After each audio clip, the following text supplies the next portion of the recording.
Crazy exes. Were you genuinely that crazy or just misunderstood? Tell your side. A young guy who has only loved once isn't really geared to cope with losing the one person he's ever felt strongly for.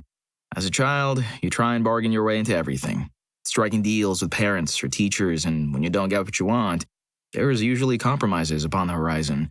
As an adult, people leave you in the blink of an eye or change overnight. There's no way to compromise or make a deal with someone who no longer wants to love you. When that happens, you're just left throwing every emotion you have at a person. I'm fairly certain I seemed crazy, but trying absolutely everything and failing over and over again appeared to be the only option. Story 2. I was a crazy ex. I have no freaking clue what came over me.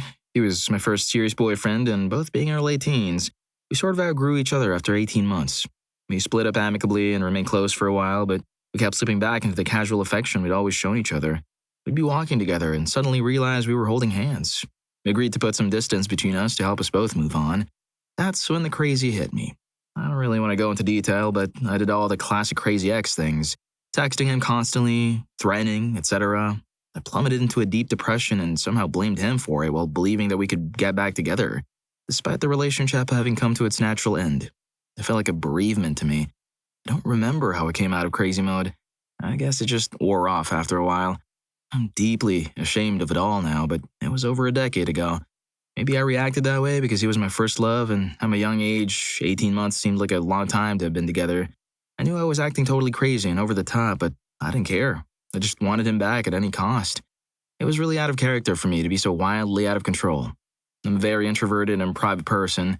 I rarely let others know how I'm feeling, but this was like some sort of emotional sickness. Story 3. I've done a couple of things that could make me crazy, but I have my reasons. Every single relationship I've had, I've been cheated on, so that starts getting to your head. A relationship that I was in 2 years ago was going really, really well, so I did whatever I could to make it work. In the meantime, I was super paranoid about getting cheated on, and then I started to get mad at him for almost everything. I literally went crazy on him. I threw stuff, I punched stuff, I made nonsense remarks and all that. Well, he needed to go to CT for a conference. He was working on his math PhD at the time. Well, still is. And that's when I went even crazier. I didn't hear from him the entire time. Well, he came back and apologized and said he was stupid busy while he was there. That's when I realized I had to let things go and became a better person. 2 weeks later, I found out that he was cheating on me at that conference with his wife. Oh my God. Biggest plot twist. Story 4. My first love was a bag full of crazy, but in an odd way.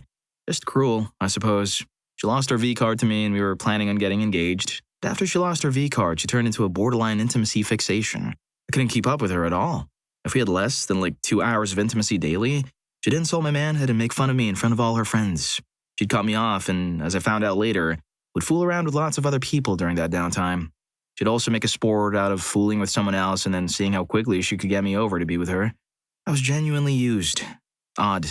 Doesn't feel good. Some guys really think that her type would be fun, huh?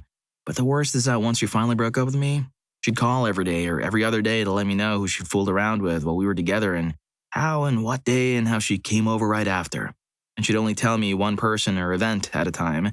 So for at least 2 weeks after the breakup, I'd get a call where she'd go into detail and then called me to come pick her up. But then she told all her friends so they could come out of the parking lot and watch her as she ran up to give unsuspecting me a big old kiss and laugh at me. There were lots of instances like this. And once I stopped answering the phone, she'd write out the stories via text. Vivid detail. I cried and retched a lot. She was just evil, I suppose. You were either dating a psychopath or Satan himself. Story 5. I ended up becoming crazy, but not towards him. My ex-boyfriend was a cruel, manipulating schmuck who pretty much brainwashed me into believing everyone, including my family, was against our relationship. I began to accuse friends and family of being jealous when they would suggest I should leave him because he would hurt me. And in my screwed-up thought process, I thought that meant loved me more. When we finally broke up, due to a huge fight where I finally defended myself and he was arrested, I still was obsessed with wanting to be with him, contacting him, saying sorry, and he was feeding me lies and BS about us getting back together, but for that to happen, I would have to not testify. So I refused to testify, and that's when he made it clear we weren't getting back together. I regret not testifying, since the girl before me did the same thing, but she as well never testified. I was under the impression she was a psycho liar, after which my entire ordeal and receiving a message from one of his recent exes about his behavior, I in turn realized he was the crazy one. and you were all manipulated. Story 6. When I was 18, my girlfriend tried to blackmail me into staying with her via threats when I broke up with her. I still cared about her and didn't want any of that to happen, so I did the only thing I could think of that wasn't caving into her demands or allowing her to hurt herself. I called her dad and explained everything, and emailed him the AIM logs of her telling me these things. I got calls, texts, and AIM messages from her friends and guys she dated for literally years afterwards about how I made up lies to her parents and ruined her life and told me how they were going to harm me. Her story was that she broke up with me and I faked all the evidence to get back at her for dumping me. As far as I know, she still may be telling the story of her crazy ex who tried to get revenge against her by telling lies to her parents. Should have brought it to court. Story 7. So, right after college, I moved 2,000 miles to live with my fiancé. I had no job and knew no one. Eventually, I got a job, but still had no friends and was incredibly depressed. After about a year with no warning, on the day my mom came to visit to pick out wedding dresses from a different state, the fiancé took me to the side, said he was leaving and he needed to move out in a week, and drove to his family's home about 4 hours away. No explanation. No nothing. Furious and hurt are both understatements. I ended up moving out, going to therapy 2 times a week, and was on medication. So he comes back, and I'm in a new apartment, and he decides to rethink things and asks to come visit. I had already taken my medicine for the night, but jumped at the chance he may have changed his mind. Well, he came over, and apparently we had intimacy, but thanks to the medicine, I have no memory of that. That night ended in the happy surprise of 2 positive home pregnancy tests. Again, the complete and utter despair I felt was overwhelming. I was ready to end it all and couldn't get out of bed, and the dependence of meds to keep me functional enough to work was increasing. I went to the OBGYN to get a test. Luckily, the test said I was not pregnant. Unfortunately, I was diagnosed with a more aggressive strain of HPV. Turns out before fooling with me, the fiancé had gone back to his college town and fooled someone else. That was the point where depression turned insane. I was hospitalized for 2 days, so, yep, I was a crazy ex, and I am sure in his eyes I was unreasonable. There are always 2 sides to a story, though. Well, I hope he gets an untreatable STD soon enough. Story 8. I went crazy on my first failed love. We broke up, got back together for a month, and then he called it off for good. I cried myself to sleep for 6 months, every night. Whenever I saw him out, I would stand in front of him and try to speak, but just cry. In public, standing in one spot in front of him and just crying until he got up and walked away. I didn't care who saw. I just wanted him to know how much pain I was in so he would take pity and love me again. He called me once to find out if it was okay that he went on a date with a mutual friend. I said okay, then called him back 5 minutes later, screaming and crying. He eventually left the country to get away from me. I think he still loved me, but knew we weren't a great fit. Big age gap. I called him before he left and said I would go with him. That's her last chance. He politely declined. In retrospect, he was really well behaved in the face of all this and was never nasty to me. It took me 5 years to get over him. Learned my lesson, though. Jeez. Story 9. I hate it when someone starts a sentence with, I had a crazy ex. I was 15 and she was 14. My goodness, I found your problem. Granted, there are such things as genuine mental issues as a young person that follows you. I'll not discount you if your story involves serious issues, but constant calls and texts to a young brain is so much different from an adult doing it. But can we all agree that we were crappy 14-year-olds? We were all crazy and deserved no one. Agreed. Story 10. I was once with someone who brought the worst out of me. It lasted for years and I lost who I was. But now I'm slowly going back to my old self and looking at it from afar. I was completely out of character with my inexcusable behavior out of pain and being lied to and used for years. I made someone the center of my life, and that place was really not for her kind. Now I realize that moment in my life stands out in an otherwise plain and eventful existence. I don't mind living my life the way I do. I like working for things. I like taking safe steps. I like taking my time for things that are worth taking my time. I wasn't crazy. I was stupid. The idealized version of her, the one she carefully lied about, was worth it. Who she really is isn't. At least, not my time. And hopefully she'll from now on get treated the way she truly deserves. Nothing more, nothing less, be it good or bad. That is really not my role, and time will put this person in its rightful place. Right next to other people who once meant a lot and are back to just being plain people. I don't remember how they felt or how they smelled or whether my heart rushed at their thought or not. Acting crazy was a desperate attempt to make sense out of a giant pile of BS, and I will never know the truth. So that's over. Let life get her back. Everything we do always ripples. Yep, karmic justice. Story 11. I hate the term crazy ex because I have depression issues and limerence, and it's a horrible thing to be called crazy over something you can't help. I haven't dated in such a long time because I don't want to be considered a blubbering, lifeless mess anymore by a person I once trusted to understand my issues. Also, as I am a completely confident person, it's horrible to be degraded to thinking someone is living rent-free in your head 80% of your day. Makes me feel weak and breaks that confidence completely. I consider myself a logical person as well, and it's hard to not know why you're feeling away, and you can't help it, even though you're thinking something very different in the brain. I've been there. I getcha. Story 12. I imagine I was an ex's crazy ex, but here's my side of the story. We did tons of stuff together. He was really sweet and would insist on taking the bus with me back to my home to make sure I made it there all right. We would spend lots of time together. So much so my friends, ones who give me advice later on, complained that they never saw him. I did push him to do things with his friends. I wasn't monopolizing his time. Then suddenly one day I couldn't get a hold of him. We were young, so each of us lived with our respective parents.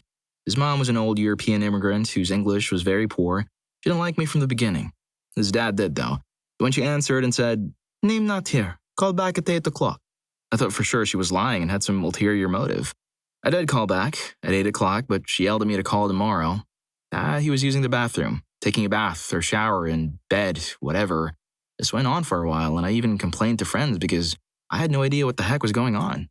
Was he not getting the message from his mom? Was anyone else able to reach him? My friend said, maybe stop calling so much? But I was confused. How could not calling help me reach him? Turns out he had decided that he'd had enough of the relationship and was hiding behind his mom, hence the excuses, and had even gone as far to tell my friend why, and that's why she gave me that particular advice. Thing is, if he'd just been a man and talked to me about it, while upsetting, yes, I would have stopped calling, etc. Yeah, that was a wuss move on his part. Story 13. I strongly believe that a lot of crazy ex behavior is due to the dumper not being honest enough. We're so terrified of hurting each other's feelings that we end up with a, "it's not you, it's me, and I'm not ready for a relationship right now" crap. When actually you're leaving them because you're bored of them, or they have annoying habits, or you fancy someone else, or they're crazy, or you don't like the way they treat you. Yet still, when it comes to the crunch, it's, "can we just be friends? Blah blah." Well, of course, when you let someone down that gently, if they really love you, they're going to think there's a chance you can get back together. This goes especially for people who call exes. If you keep dangling food in front of their noses, how do you think they're going to react? Don't misuse your position of power as the dumper. Be honest, if not cruel. Just explain carefully and rationally what went wrong, straight away. It's easier said than done, but not that I didn't do it. Story 14. My ex was a sociopath and everything that comes with that. The worst relationship I've ever been in. It was back in 2010. Lies, lies, lies. It began with yelling at me, trying to control where I went to work and when I didn't, tried to control what I wore and what was appropriate for work. He isolated me from my friends and family. I was just too embarrassed to tell anyone about it. I never felt so lonely in my life. Eventually, things took a very toxic turn. I started spreading false claims, telling my friends that I'd been involved with them and accusing them of something serious like having AIDS. It was all a complete lie. I finally decided to leave and he hurts himself. How do you leave someone who's trying to hurt themselves in front of you? How do you walk away from that? I had it all over me and had to take him to the hospital where he threatened me to not say a word about what really happened. He was always using manipulation to control me and he never felt bad for anything he did, no matter how wrong it was. I didn't know what to do. So we stayed together another 5 months before I had enough. I called the cops on him because I wanted him out of my apartment, and he realized how serious I was about leaving him. He went crazy, attacking me, even though at this point his cruelty did not consist of physical cruelty, but just verbal or emotional, etc. So when I called the cops, his behavior became the same physical cruelty that I used to get from him 5 months back. I panicked and hurt him. I used to box, so my jab is superb. And well, got myself arrested for self-defense, but at least I got out of that relationship. I haven't seen him since, and I want to keep it that way. I got a restraining order until 2015. Today, I am with the most amazing person I could have ever wished for. I'm much, much better now.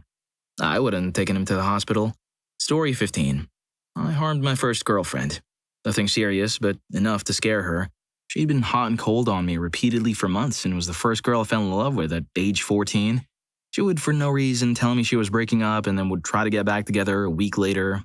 As we were in school together and even sat next to each other in some classes, this was really hard to deal with. One time, she went too far and gave me the "it's not you, it's me" reason, and everything went red. Next thing I know, I'm in the headmaster office.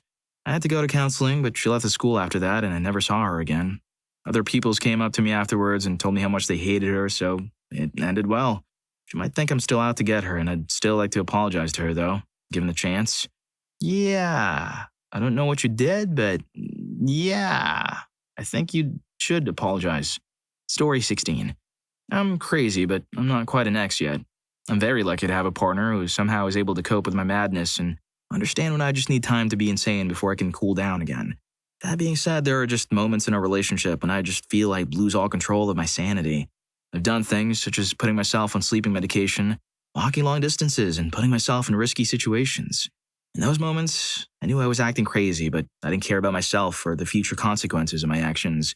All that mattered was that I made it very clear that I was upset, and that if I didn't get what I wanted, my partner would have to feel the guilt. I did have fair reason to be upset with the issue we had. However, my reaction was far from appropriate. Also, some of these reactions were to things that occurred in their life before I'd even met them, which is just ridiculous on its own. Just the other day, my partner tried to leave my house because of a fight we had. Within a 30-minute period, I went from acting indifferent about their leaving, angry that they would leave, and told them not to ever come back, heartbroken that I was being abandoned over a little fight, physically crazy towards objects, not people, when I wasn't making any progress in convincing them to stay, till finally just began begging. All this can just go away right now if you don't leave. The rest of the day can be perfect, I said. When that didn't work, my final attempt was to just lay in their windshield until they finally caved and told me to get in the car and we went out to eat. On a happy note, I kept my promise and we had an awesome night. I'm constantly apologizing for my craziness and I'm seeking therapy so I can soon live a non-crazy life. Fun fact, I am male and my partner is as well. This should be a series. Story 17. He's not a Redditor, so his stories have never been posted, but his friends and family think I'm a crazy witch. Crazy because he thought I was cheating, and instead of calmly proving otherwise, I threw a chair at him and broke his thumb.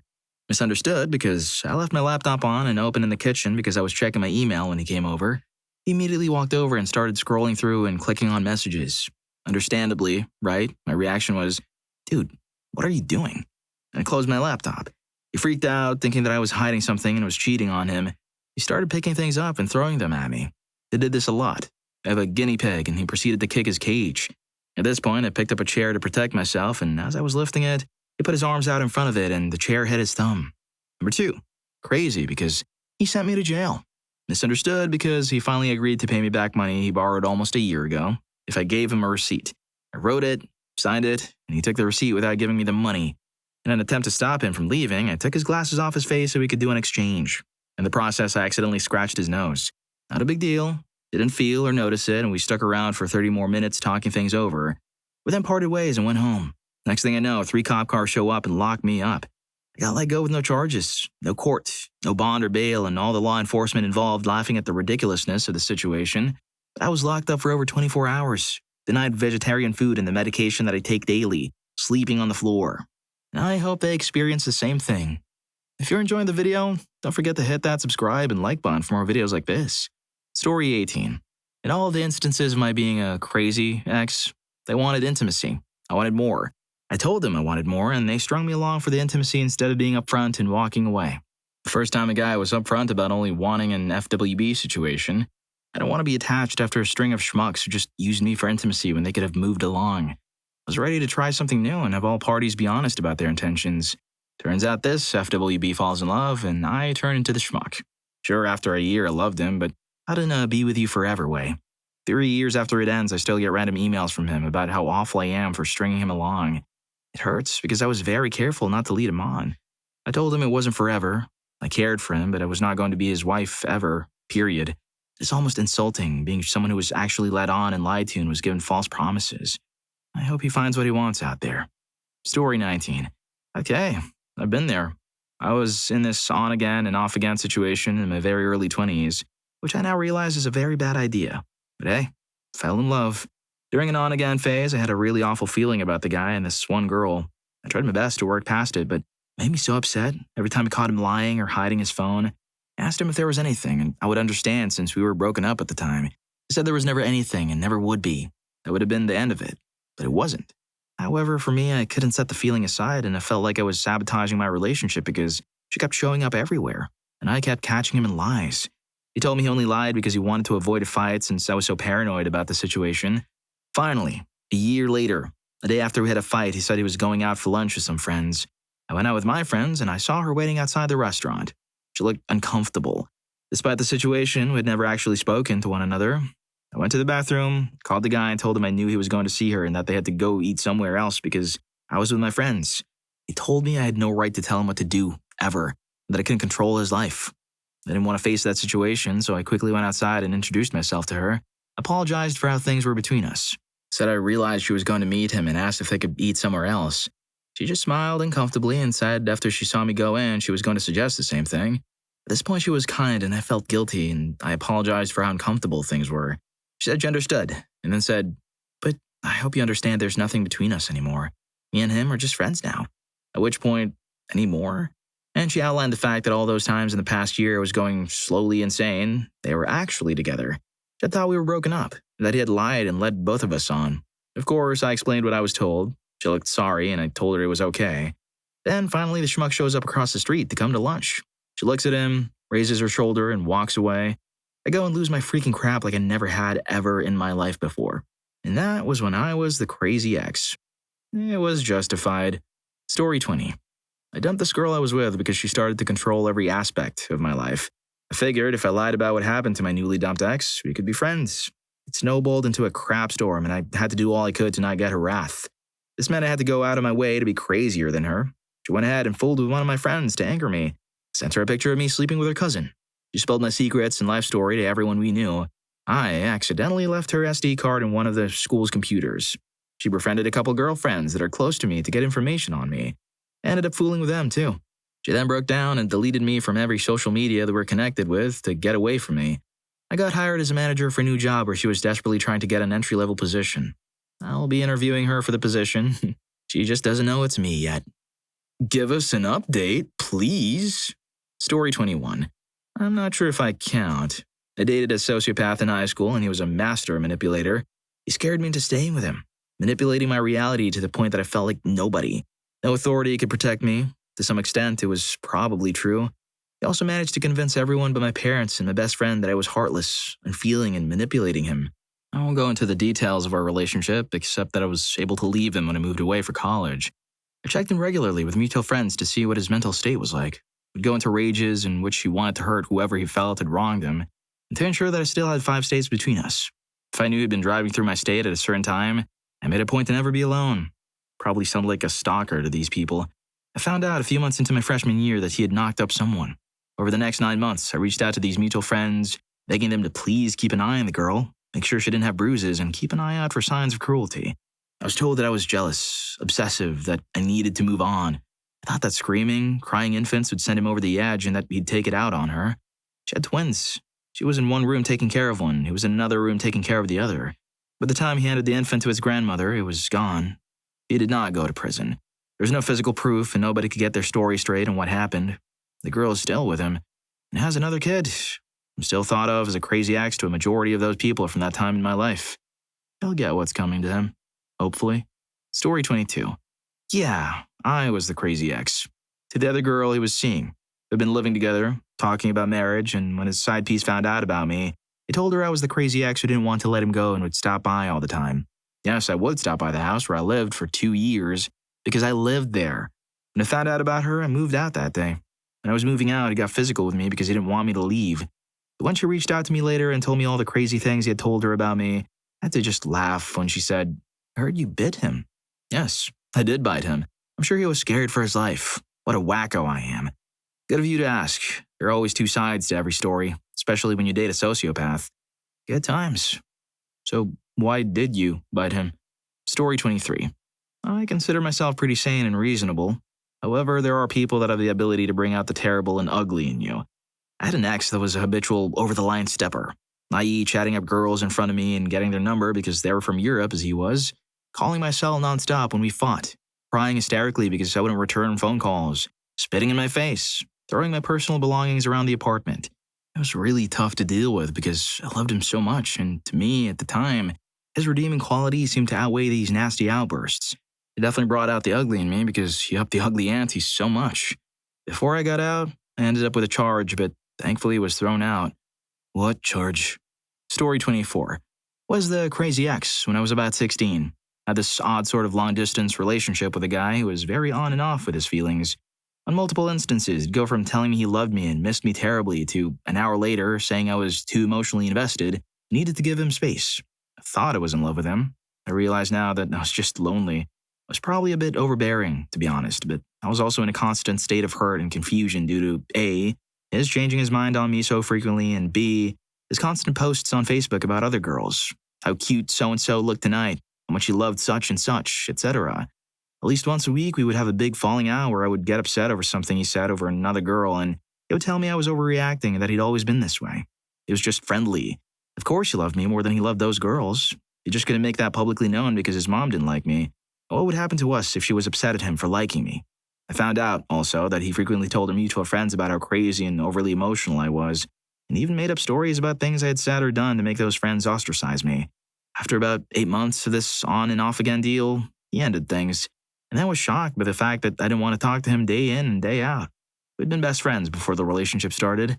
After 2 months of him constantly interrogating me about why I wasn't being more talkative and friendly, I told him I still had feelings for him and it was hard watching him move on to other girls. And he pulled this crap with, "I still have feelings for you too, I just didn't think you'd forgive me and take me back." In my defense, when he ended things again 3 days later, that was the final straw. I didn't give a crap anymore, and 2 months later, just as he was trying to start things up again, I met a guy. An old ex tried desperately to talk me out of going out with this guy, and I blocked all of his numbers and accounts and cut all ties. Good riddance. Story 25. Every time this topic comes up, I feel like this needs to be said. Every ex of a narcissist is crazy. So if you're a crazy ex, double check your own situation for gaslighting and emotional cruelty or manipulation, which is often marked by excessive hubris on the part of your past lover. Narcissists flip a switch when they're done using you and they shun you. So a relationship is their favorite forum for cruelty, as it is a place in which cutting others off randomly and totally is normal and acceptable, plus the added benefit of you're wondering what's the matter or what happened and making a fool out of yourself. Humiliation and shame is an enormous draw for narcissists. Breakups are normal and happen. It's how the narcissist breaks up a person that sets them apart, as it has a humiliation imperative. It's very important for the narcissist to let you know that you're totally, irrevocably inferior to them and disposable. It's never driven by normal anger or grievances or conflict. If your ex is crazy in your opinion, for anything short of extremely outlandish and destructive behavior, like decisive attempts to control and terrorize you and possess you as an object, then seek professional help. It is perfectly normal for a person to have heightened emotional states during the end of a relationship, including grief, anger, confusion, needs for closure, and the like. If this seems crazy to you and you tell others about that crazy ex who kept bidding for these things and you think that's funny, and you interpret your ex's behaviors as threatening and evil and inferior or stupid, then you're in serious need for professional help. This cannot be overstated enough. Story 26. I drove 60 miles to his house after we broke up to give him back a heart pillow he had given me for Christmas because I couldn't hug it anymore without thinking about him. He wouldn't let me in, refused to come out, and said if I didn't leave right then, he was going to call the police. I left the pillow on the doorstep and just left. It sounded like he was scared I was going to end everyone in the house. Now, lots of people have told me that driving that far to deliver one thing is crazy. It probably was. I mean, I've been told I probably have Asperger's, but my intentions were innocent. I liked the drive, for one, and I guess I wanted to say goodbye in person. I was going to say my goodbyes and move on. After that, though, I realized I didn't deserve to be treated like I was going to hurt everyone after we were supposedly in a loving and trusting relationship.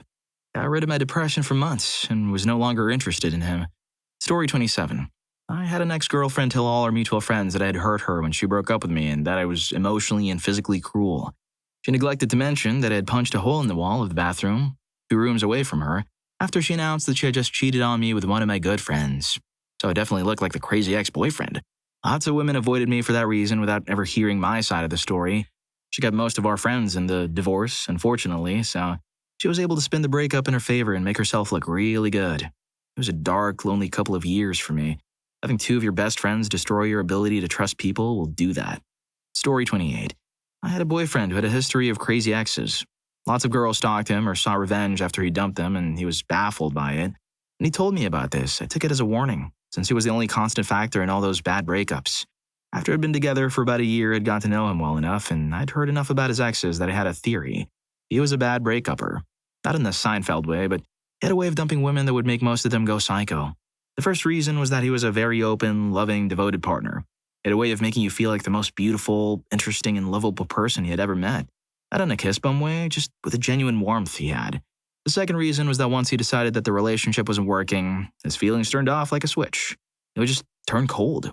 Nothing personal, he just moved on and wished you the best, but It felt nothing for you anymore. So yeah, that abrupt 180 was what drove every girlfriend crazy. It just didn't make sense, so they drove themselves crazy trying to get some reaction from him that showed a trace of the love he had for them before his sudden chilly indifference. They showed up screaming at his door in the middle of the night. They lurked by his office. They spread rumors at his job.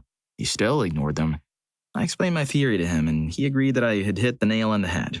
I could only hope that he wouldn't do the same to me. But after a year and a half of living together, he went on a business trip and fell out of love with me. Didn't cheat, we didn't fight. He just lost interest. Nothing has ripped my heart apart like that, before or since. I would have gone psycho on him, except that I'd always known he might do that to me. And I knew it was futile. It felt nothing for me, and there was no point in trying to get an emotional response from someone who doesn't care. So, I left peacefully. And I felt nothing but sympathy for all his crazy exes before me. This is a person who doesn't deserve love. Story 29. I dated a guy who turned out to be a schmuck for about 2 months, and he turned me into a crazy girlfriend or ex. It started off hot and heavy. He proclaimed that he loved me after just 2 weeks of dating. He would spend the whole weekend at my place and insisted on seeing me at least 3 other times throughout the week, even though I was working full-time and a full-time student. Then it just stopped. He would be sick for the weekend. I would show up at his apartment with some chicken noodle soup, and his roommates would say he was feeling too bad to get up, and I shouldn't come in so I wouldn't get sick either. He was actually out at parties. He would have made sure we would walk past his ex-girlfriend's apartment so that she might see us together. He wouldn't pay for anything, and I ended up spending a good chunk of my paycheck on groceries for him since he never had food when I was over. He finally sent me over the crazy cliff when he pulled the whole "I'm not feeling good, you go out without me" card. I was actually at a party with the ex-girlfriend. His roommate spilled the beans when I called looking for him. I drove to his apartment and ended up writing crazy crap all over his car in bright red lipstick. Things like, "This guy's a lying schmuck and hope you got disease from that witch," and "schmuck" on every window. The worst part is, even after I went crazy and wrote all over his car, he ended up convincing me to stay with him for another 2 weeks. I finally had a moment of clarity when he completely blew off Valentine's Day, saying he forgot and dumped his bum. Story 30. I got pretty creepy on a girl that I had dated in high school. For like 10 years after we broke up, I wrote about 400 songs about her, including half a dozen concept albums, and a novel too. I put one of her rings in a chain and soldered it so I couldn't take it off. I also made an ultra-detailed map of her house from memory or satellite photos. We met up a few years ago, and well, I ended up creeping her out pretty good. Surprise. So even though I'm too appropriate to, wait outside of her house and do gross stuff like that, I think I qualify for crazy ex status. So why? My parents were workaholics and emotionally unavailable for my whole life, and I also grew up in the middle of nowhere and was alone all that time, until I was about 12. I don't love my parents. I have a hard time loving or feeling anything at all. I think the reason I got so creepy with that girl was that I loved her and I hadn't, at that time, loved anyone since. I also dated a load of terrible people after that. So I guess I imprinted on her because I didn't have anything else to attach to. I also broke up with her for silly reasons. In high school? No way. And regretted it. So that may have had something to do with it. But hey, I'm better now. Define better. Story 31. I started dating this guy right before I turned 18. I had to go up to NC for a job over the summer, but ended up having to come home after a month. I lost my V card to him. While we were dating, he had t-shirts made that said Bree and Bree's Boy Toy. I told him to burn them because they were creepy and ugly. He wore the Bree's Boy Toy shirt when he went out with my friends and told him I threatened him if I didn't wear it. He starts to grow distant and I suggest an open relationship. I approve of girls he sleeps with, he approves guys I make out with. In a last-ditch attempt to keep him. I was an idiot, I get it. He ignores me for another girl for 2 days and finally lose it and dump him. The next 3 months was me finding out the sheer number of girls we fooled with while we were dating, before the open part of our relationship. He told people I cut his brake lines and that I urged him to end it all. I don't even know where brake lines on a car are, and I sure as heck would never tell someone to end it all. I lost most of my friends because he told them all this screwed up stuff that I never did. A good number of people apologized for listening to him about a year later, after he was involuntarily committed for mental health issues and dangerous behavior. Facebook suggested him as a friend and I looked at his profile. He apparently transferred this creepy paragraph that he wrote after we broke up about never loving again and never trusting women from his MySpace. I blocked him. Well, if you like these stories, here's more. YouTube thinks you're gonna love this. Catch you in that video.